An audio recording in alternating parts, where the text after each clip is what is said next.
Hi guys, my name is Sajjad Pathan and we're talking about high yield topics for the FRCEM intermediate SAQ and the finals. And we stopped at osmolar gap last time and we will continue further with some toxicology bits.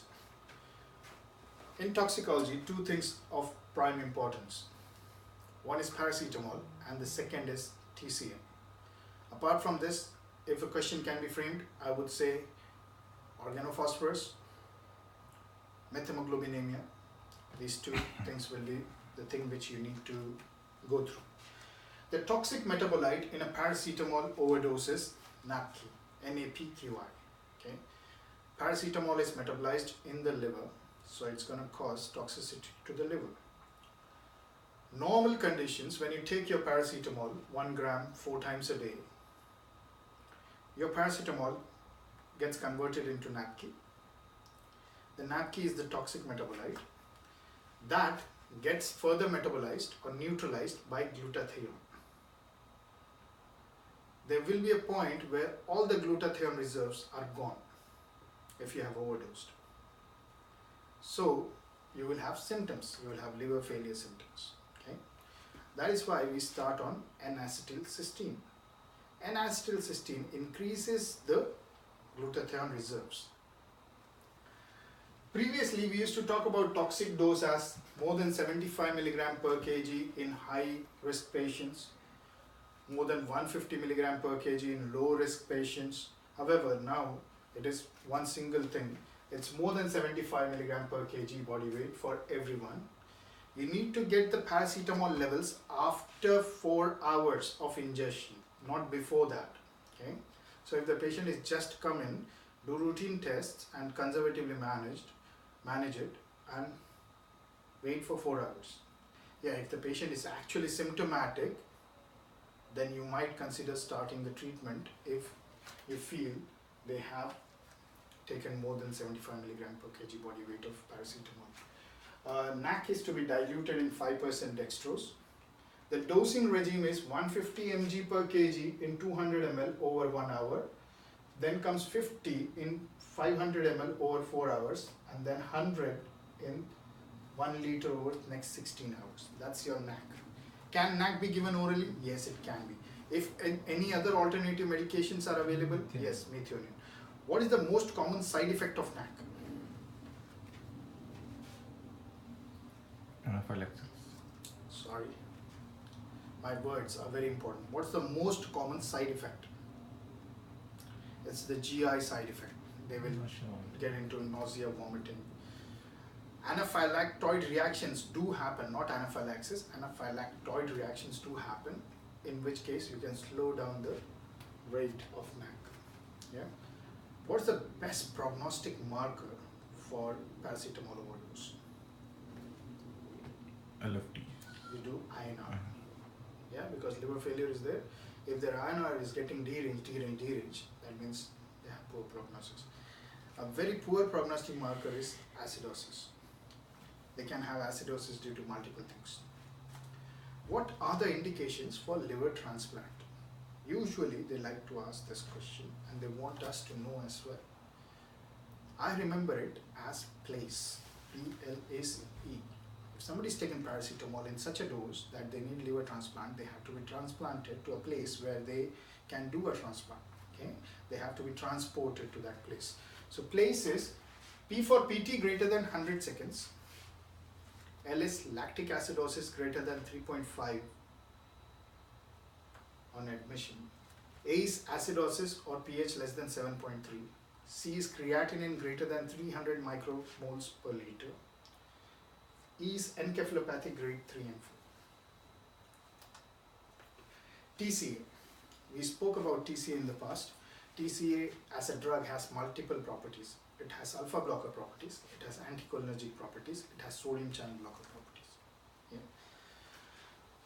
Alpha blocker can give rise to hypotension and reflex tachycardia. Sodium channel blocker can prolong your PR, widen your QRS, widen your QT. Anticholinergic can give rise to your delayed gastric emptying, reduced reuptake of neurotransmitters. The toxic dose here is more than 15 mg per kg. Usually amitriptyline is overdose. That's more than 15 milligrams per kg.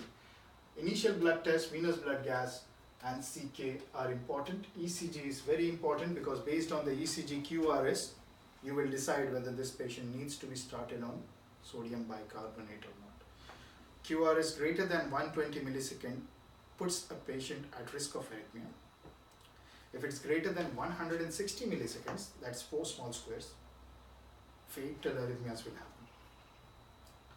Treatment, sodium bicarbonate, 50 millimoles of 8.4%. You have to aim for a pH greater than 7.5. Indications are if QRS is widened, or if there is arrhythmia, obvious arrhythmia, if there is reduced, if there is hypotension which persists despite fluid resuscitation, and resistant acidosis despite fluids. Local anesthesia, yeah, this is one thing you need to know. Lignocaine, maximum dose, 3 milligrams per kg. This is without adrenaline. Bupivacaine, maximum dose 2 milligrams per kg. This is milligrams per kg, not ml per kg. Prilocaine, max dose is 6 mg per kg. Prilocaine, methemoglobinemia and Beer's block. That's it. This is quick onset and duration is smaller. Slow onset, duration is larger. What is the symptom of local anesthesia toxicity?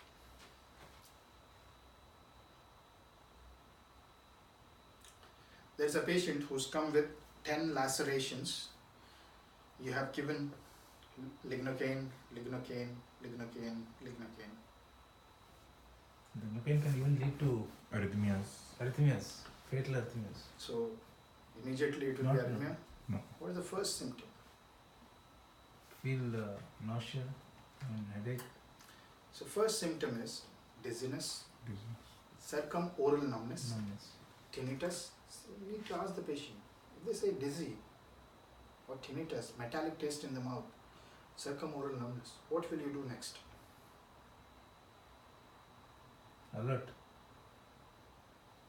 You will stop injecting. Stop injecting. You will stop injecting anything further.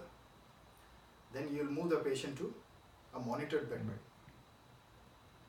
Then you will gain IV access. Then you will see if the patient is still having symptoms or not. You will ECG showing widened QRS or any arrhythmias, you will treat it. Okay? Then comes your arrhythmias, convulsion, confusion, coma, death. Okay?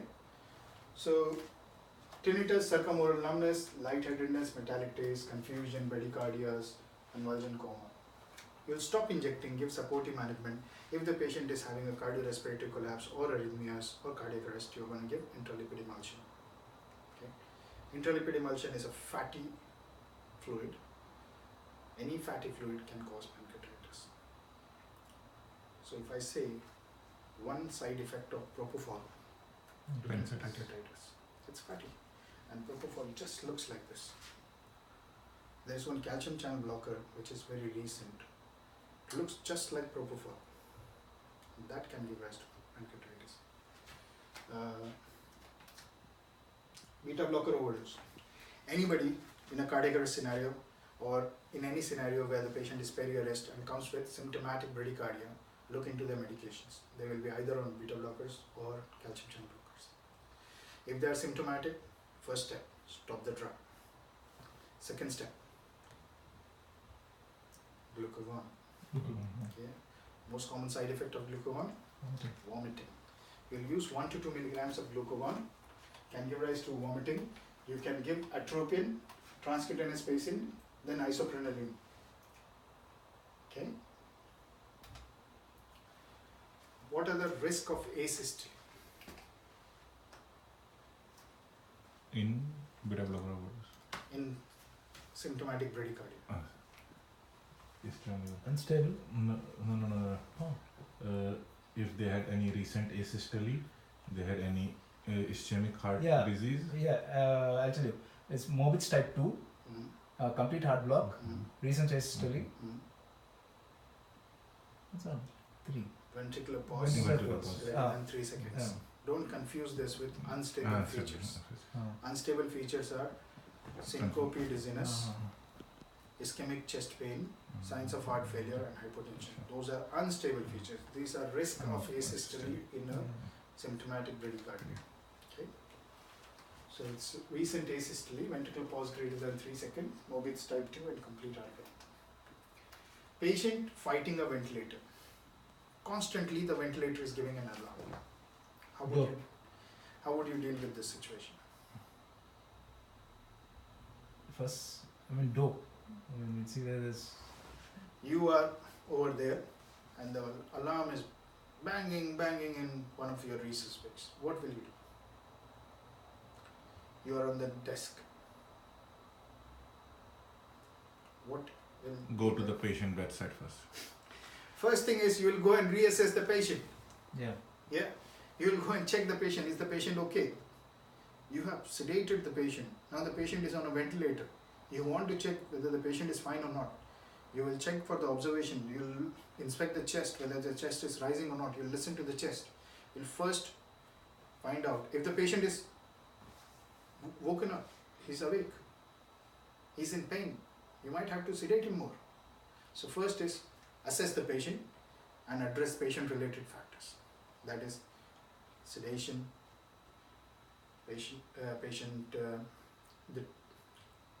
either the chest is not rising, pneumothorax has happened. You will address the patient first. Then you will disconnect from the ventilator and bag the patient to see if the patient chest is rising properly. If not, there's a pneumothorax or something else. You will address that. So first address the patient-related factor. Then you will address the machine factors. The settings on the machine, do you need to change it? Or you just can keep it like that? Then you check for the connection tubings. Is the tube properly in its place or has it been dislodged? Or the connections are intact? Is there oxygen connection done at the back? Always first patient-related factors, then machine-related factors, then everything else. Airway obstruction or other mechanical problems, altered clinical condition, altered sedation requirement, selection of inappropriate ventilatory support. See. What happens is, because we are thinking that this is an exam, you are thinking your mind as an exam. The exam question is framed in this way, that you are at the nursing desk and the ventilator in bay number 1 or 2 or 3 is constantly alarming. What would you do next? Answer is not dope. You will say, go to the patient and assess the patient. Address patient-associated factors. What could be the patient-associated factors? Altered clinical condition, altered sedation requirement, or altered tubings. Then machine factors, then connections and everything else. So go and assess the patient, disconnect the patient and bag mask using a water circuit, check for displacement, obstruction, barotrauma, check for sedation if needed, check ventilator settings, check connections. Easy. Fluid resuscitation. How would you assess volume status in an acutely unwell patient? That you CVP. Okay, you will look for jugular venous distension or rails on the chest, hepatojugular reflux, clinical, peripheral edema. This patient is overloaded. Patient is underloaded. Dry mucous membrane, low urine output, reduced skin turgor, capillary refill. More than 2 seconds. Yeah. Then orthostatic hypertension. We tend to forget these clinical things. We tell CVP. We tell ultrasound. First is clinical. You are doctors, guys. Okay. So clinical examination is very important. Patient is overloaded. I can see JVD. I can hear rails. I can do a hepatojugular reflux. I can see pedal edema. If patient is underfilled, you can see mucous membranes are dry, skin turgor is capillary refill time, central capillary refill is increased, and then orthostatic hypotension is there. That means patient is underfilled. Imaging wise, you can do chest x-ray bedside, portable, you can do bedside echo, you can do inferior vena cava scanning to see for filling. Invasive measures are your CVP, pulmonary capillary wedge pressure, esophageal Doppler, all those things are there. Arterial line will show you the waveform. Patient's blood pressure is low. Consider there is a septic patient who has been brought in, blood pressure is 90. IV access has been obtained and patient is alert, breathing on its own, oxygen has been there, blood pressure is 90, heart rate is 120. What will you do? Fluids first. Fluids.